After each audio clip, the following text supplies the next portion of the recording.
Hello students, welcome to my channel. So student, जैसा कि आपके हिस्ट्री में जो आपका टॉपिक देखिए, आधुनिक विश्व में वैचारिक क्रांति में आपका टॉपिक आता है इतिहास में पुनर्जागरण और दूसरा धर्म सुधार आंदोलन।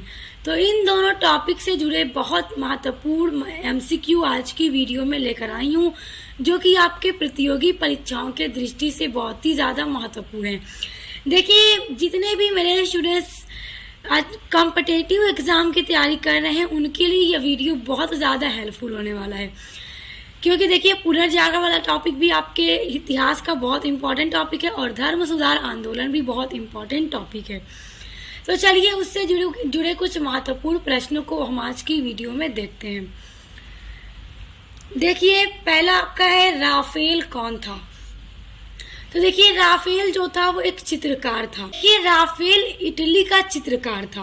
तो ऑप्शन नंबर 2 आपका चित्रकार करेक्ट है। दूसरा आपका है आर्ट ऑफ वार का रचयिता कौन है। देखिए, आर्ट ऑफ वार पुस्तक है, तो इसके लिखने वाले लेखक कौन है। तो आर्ट ऑफ वार मैकियावेली की पुस्तक है।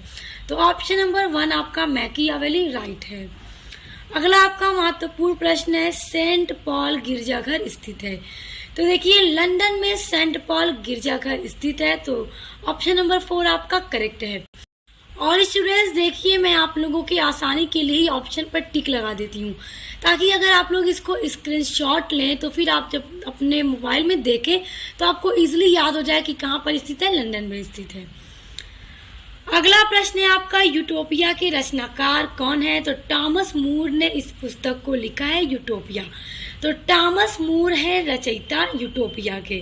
तो ऑप्शन नंबर 3 आपका राइट है। यही सभी प्रश्न आपके एग्जाम में दिए जाते हैं, इसलिए बहुत अच्छे से इनको देखिए और याद कीजिए। अगला आपका प्रश्न है, द प्रिंस नामक ग्रंथ के लेखक कौन है। तो देखिए, मैकियावेली ने भी इसी पुस्तक को लिखा है। तो आर्ट ऑफ वार और द प्रिंस, ये दोनों ही ग्रंथ मैकियावेली के हैं। तो देखिए, ऑप्शन नंबर 1 आपका राइट है। अगला है, गुरुत्वाकर्षण के सिद्धांत की खोज किस वैज्ञानिक ने की थी।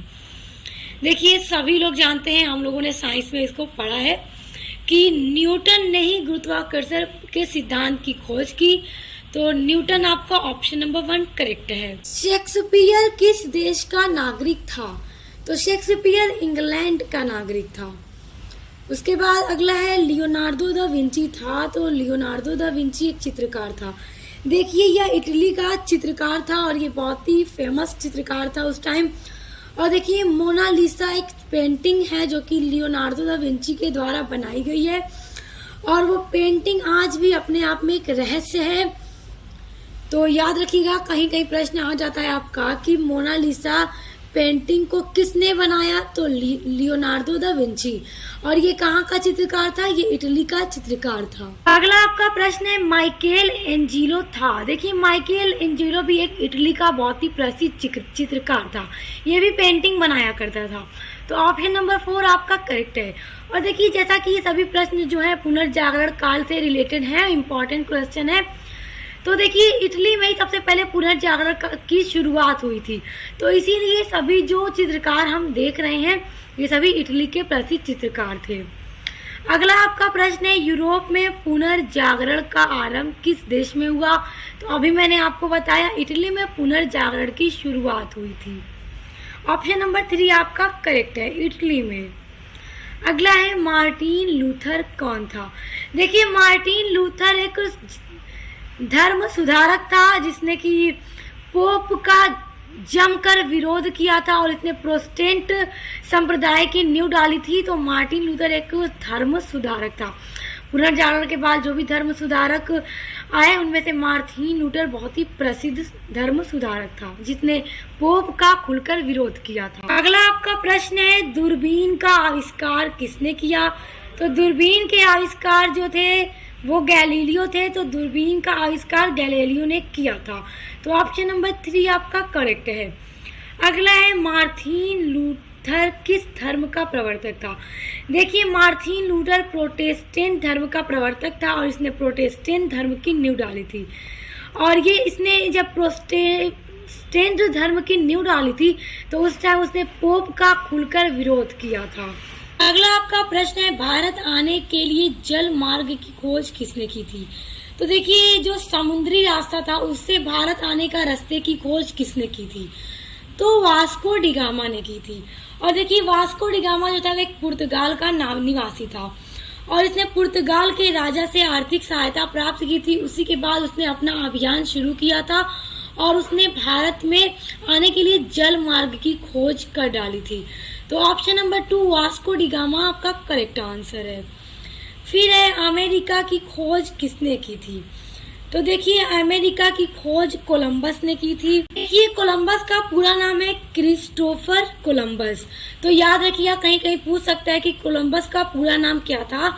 तो क्रिस्टोफर कोलंबस इनका पूरा नाम था और अमेरिका की खोज कोलंबस ने की थी। देखिए, एक प्रश्न और आपका बन सकता है एग्जाम में इस तरह से कि नई दुनिया की खोज किसने की थी? तो नई दुनिया यहाँ पर अमेरिका को कहा जा रहा है, तो उसकी खोज कोलंबस ने की थी। इतिहास में इस तरह से लिखा होता है कि नई दुनिया की खोज किसने की? तो कोलंबस ने की थी। उसके बाद देखिए, अगला प्रश्न है आपका, वास्को डी गामा किस देश का निवासी था? तो पुर्तगाल देश का निवासी था वास्को डी गामा। तो ऑप्शन नंबर 2 आपका करेक्ट है। अगला आपका प्रश्न है, प्रोटेस्टेंट आंदोलन का नेतृत्व किसने किया था?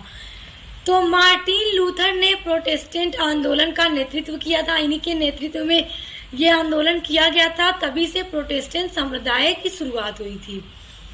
अगला है, उत्तम आशा अंतरीप की खोज किसने की?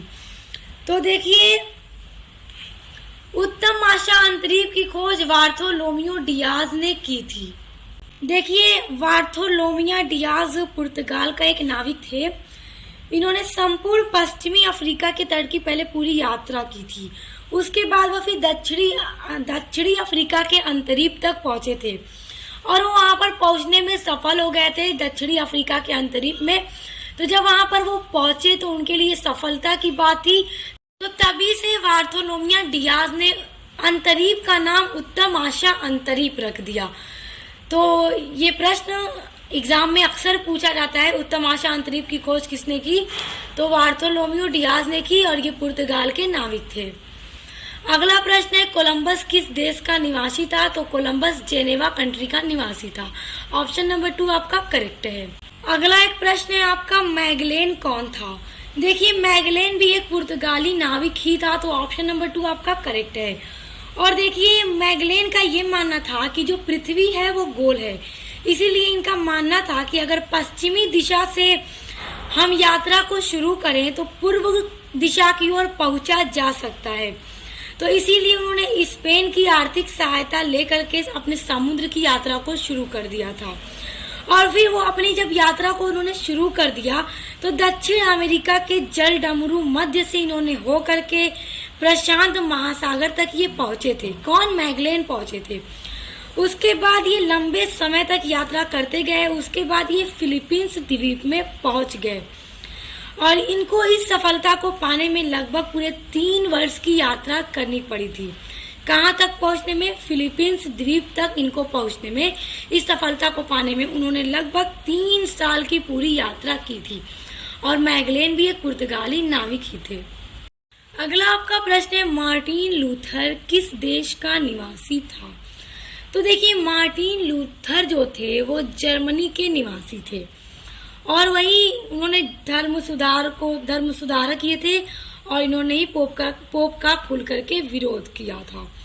तो याद रखिएगा, बहुत ही इम्पोर्टेंट प्रश्न है कि किस देश के निवासी थे, किस देश से ये संबंध रखते थे? तो जर्मनी से संबंध रखते थे। अगला आपका प्रश्न है, मार्टिन लूथर ने धर्म सुधार आंदोलन किस देश से प्रारंभ किया? तो इन्होंने जर्मनी से ही प्रारंभ किया था अपने धर्म सुधार आंदोलन को। देखिए, प्रश्न लगभग मिलते जुलते ही होते हैं, इसीलिए मैं हर तरह से आपको प्रश्न बता रही हूँ ताकि आपके दिमाग में हर तरह से प्रश्न रहेगा कि इस तरह से हमारा प्रश्न एग्जाम में पूछ सकता है, तो आप इजीली अपने एग्जाम में टिक कर पाएंगे। क्योंकि स्टूडेंट्स, जितने भी प्रतियोगी परीक्षाएं होती हैं वो सभी एमसीक्यू पर ही होती हैं। आपको 4 ऑप्शन में एक ऑप्शन जो करेक्ट है उस पर ही टिक करना होता है। अगला आपका प्रश्न है, वास्को डी गामा कालीकट पहुंचा। देखिए वास्को डी गामा जब समुद्री रास्ते पर उसने भारत आने के लिए समुद्री रास्ते की खोज की तो सबसे पहले वो भारत के दक्षिणी छोर कालीकट पर पहुंचा था। तो कालीकट पर वो सबसे पहले 1498 ईस्वी में पहुंचा था। तो इसलिए याद रखिएगा कि वो कालीकट कब पहुंचा, तो 1498 ईस्वी में। ऑप्शन नंबर 2 आपका करेक्ट है। अगला आपका प्रश्न है, समुद्री मार्ग द्वारा सर्वप्रथम भारत पहुंचने वाला व्यक्ति कौन था? तो वास्को डी गामा था, जो पुर्तगाली नाविक था। ये सब समुद्री मार्ग की खोज कर भारत में आने के समुद्री मार्ग की खोज करने पर ये सबसे पहले कालीकट पहुंचा और कालीकट वो 1498 ईस्वी में पहुंचा। देखिए अगला प्रश्न है कि डिवाइन कॉमेडी किसकी रचना है? तो देखिए डिवाइन कॉमेडी दांते की रचना है और दांते इटली के बहुत ही महान कवि थे और दार्शनिक भी थे। तो देखिए ऑप्शन नंबर 2 आपका जो दांते हैं वो करेक्ट है। इन्होंने ही लिखा था डिवाइन कॉमेडी को।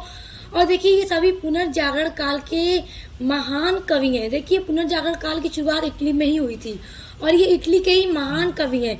देखिए जब पुनर्जागरण शुरू हुआ था तो उसका सीधा प्रभाव साहित्य पर पड़ा था और उस टाइम बहुत सारे महान रचनाकार और महान चित्रकार उभर कर सामने आए थे, जिनमें से दांते भी एक बहुत ही महान कवि थे जिन्होंने डिवाइन कॉमेडी की रचना की थी। अगला प्रश्न है, मोनालिसा चित्र किसने बनाया? देखिए मोनालिसा जो पेंटिंग है वो पुनर्जागरण काल से संबंधित चित्रकारी है और बहुत ही प्रसिद्ध है। देखिए लियोनार्डो दा विंची ये इटली के चित्रकार थे।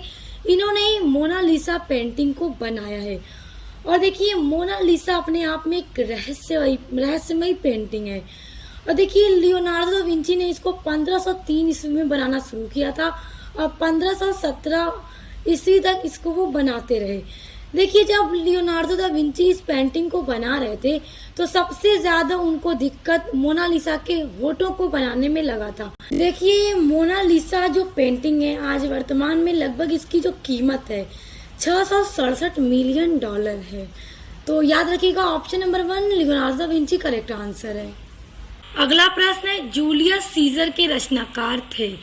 तो जूलियस सीजर के रचनाकार जो थे वो शेक्सपियर थे। ऑप्शन नंबर 1 आपका करेक्ट है। अगला शेक्सपियर द्वारा लिखा गया है तो इनमें से कौन सा merchant of Venice, utopia, the art of war, the Prince, इसमें से कौन सा लिखा गया है? तो merchant of Venice William Shakespeare के द्वारा लिखा गया है। अगला है, पुनर्जागरण का अग्रदूत किसे माना जाता है? तो इटली के महान कवि दांते को पुनर्जागरण का अग्रदूत माना जाता है। तो ये बहुत इंपॉर्टेंट क्वेश्चन है, याद रखिएगा। पुनर्जागरण का अर्थ है, ऑप्शन देखिए फिर से जागना, दूसरा है नई भावना, तीसरा है कि पहला और दूसरा दोनों, चौथा है इनमें से कोई नहीं। देखिए पुनर्जागरण का मतलब होता है कि फिर से जागना। जब लोग फिर से जाग चुके थे, नई पुरानी प्रथाओं को छोड़कर आगे बढ़ने की भावना से लोग जब आगे बढ़े, फिर से जागे, तो वही पुनर्जागरण काल कहलाया था। तो ऑप्शन नंबर 1 देखिए फिर से जागना, दूसरा कि नई भावना आना लोगों के अंदर। तो ये दोनों ऑप्शन ही हमारा करेक्ट है। तो इसलिए ऑप्शन नंबर 1 और 2 दोनों एग्जाम में आप टिक कर दीजिएगा। स्टूडेंट्स देखिए आज की वीडियो मैंने आपके कुछ पुनर्जागरण और धर्म सुधार से रिलेटेड इम्पॉर्टेंट क्वेश्चन बताएं जो कि आपके कॉम्पिटिटिव एग्जाम के पॉइंट ऑफ व्यू से मोस्ट इम्पॉर्टेंट हैं। और अगर आप मेरे क्लास पर डेली चाहते हैं कि इस तरह की वीडियोस आती रहें जो कि आपके कॉम्पिटिटिव एग्जाम के लिए महत्वपूर्ण हो, तो उसके लिए आप मुझे कमेंट करके ज़रूर बताइएगा। और साथ ही साथ आपके प्राचीन इतिहास जो कि प्रतियोगी परीक्षाओं के लिए महत्वपूर्ण है, उसकी पूरी क्लास भी मेरे चैनल पे कराई जाती है और पूरा नोट्स भी आपको प्रोवाइड किया जाता है। तो उसके लिए एक बार आप चैनल पर ज़रूर विजिट कीजिएगा और देखिएगा। चैनल हेल्पफुल लगे तो सब्सक्राइब करके बेल आइकन को ज़रूर प्रेस कीजिएगा ताकि आने वाले वीडियोस के नोटिफिकेशन आपको मिलते रहें। तो अब मिलते हैं नेक्स्ट वीडियो के